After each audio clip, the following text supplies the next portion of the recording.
നമുക്ക് സ്വിഗ്ഗി ഓടാൻ പോയാലോ? ഒരു ദിവസം സ്വിഗ്ഗി ഓടി എത്ര രൂപ കിട്ടുന്നതാണ് നിങ്ങളുടെ അഭിപ്രായം? എൻ്റെ ഫസ്റ്റ് ഓർഡർ കിട്ടിയിട്ടുണ്ട്, അപ്പോൾ നമുക്ക് കൊണ്ടുപോയി കൊടുക്കാം. ഓർഡർ കൊടുത്തിട്ടുണ്ട് കേട്ടോ. പൂജപ്പുരയിലായിരുന്നു ഓർഡർ ഉണ്ടായിരുന്നത്, അപ്പോൾ അവിടെ ഒന്ന് കൊടുത്തു. ഇനി അടുത്ത ഓർഡർ കിട്ടുമോ നമുക്ക് നോക്കാം. ഫസ്റ്റ് ടൈമാണ് സ്വിഗ്ഗിയിൽ രജിസ്റ്റർ ചെയ്തിട്ടുള്ളത്, അതുകൊണ്ട് തന്നെ ബാഗ്, യൂണിഫോം കാര്യങ്ങളൊന്നും കിട്ടിയില്ല. അപ്പോൾ എന്തായാലും നമുക്ക് ഇതൊക്കെ വെച്ച് അഡ്ജസ്റ്റ് ചെയ്ത് പോകാമെന്നുള്ളതേ ഉള്ളൂ. അപ്പോൾ എന്തായാലും എത്ര രൂപ കിട്ടും, ഏൺ ചെയ്യാൻ പറ്റുമെന്നുള്ളത് നമുക്ക് നോക്കാം. ബൈ. ഓർഡറിന് വേണ്ടി നമ്മൾ വെയിറ്റ് ചെയ്തുകൊണ്ടിരിക്കുകയാണ്. ഇതുവരെ ഓർഡറൊന്നും അടിച്ചില്ല. സെക്കൻഡ് ഓർഡർ കൊണ്ടു കൊടുക്കാം. 1.5 മണിക്കൂറിൽ 2 ഓർഡറാണ് കിട്ടിയത്.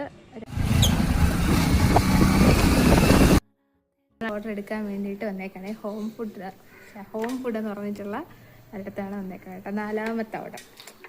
ഞങ്ങൾക്ക് അങ്ങനെ ഇതിപ്പോൾ 6ാമത്തെ ഓർഡറാണ്. അത് ഒരു കടയിൽ തന്നെ 2 ഓർഡർ അടിച്ചിട്ടുണ്ട്. എത്ര രൂപ കിട്ടിയെന്നൊക്കെ ഉള്ളത് അവസാനം പറഞ്ഞു. ഞങ്ങൾ ഫുഡ് കഴിക്കാൻ വേണ്ടി കയറുകയാണേ.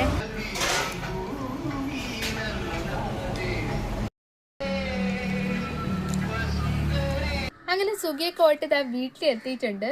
സത്യം പറയാലോ ഭയങ്കര ടയേർഡാണ്. ടയേർഡെന്ന് വെച്ചാൽ എങ്ങനെ എനിക്ക് പറയേണ്ടതല്ല, ഞാൻ അത്രയും ടയേർഡായിട്ടിരിക്കുകയാണ്. എൻ്റെ ഫേസ് കാണുമ്പോൾ നിങ്ങൾക്ക് മനസ്സിലാക്കാൻ പറ്റുമെന്നാണ് എൻ്റെ ഒരു വിശ്വാസം. ഞാൻ അത്രയും ടയേർഡാണ്.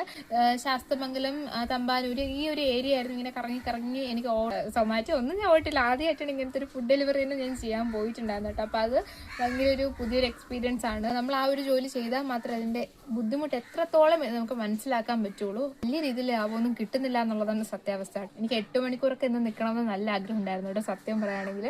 പക്ഷേ ഞാൻ 4 മണിക്കൂർ നിന്നപ്പോൾ തന്നെ ഞാൻ ആകെ മൊത്തം ഇങ്ങനെ ചത്ത അവസ്ഥയാണ്. അവരുടെയൊക്കെ കഷ്ടപ്പാട് എനിക്ക് ഇന്നത്തെ ഒരു ദിവസം കൊണ്ട് എനിക്ക് മനസ്സിലാക്കാൻ പറ്റി എന്നുള്ളതാണ് അടുത്തൊരു കാര്യം. അപ്പോൾ എന്തായാലും ഇന്നത്തെ വീഡിയോ ഇത്രയേ ഉള്ളൂ. ഇഷ്ടപ്പെട്ടാൽ ലൈക്ക് ചെയ്യുക, എന്നിട്ട് സബ്സ്ക്രൈബ് ചെയ്യുക. അപ്പോൾ ഇത്രയേ ഉള്ളൂ. എല്ലാവർക്കും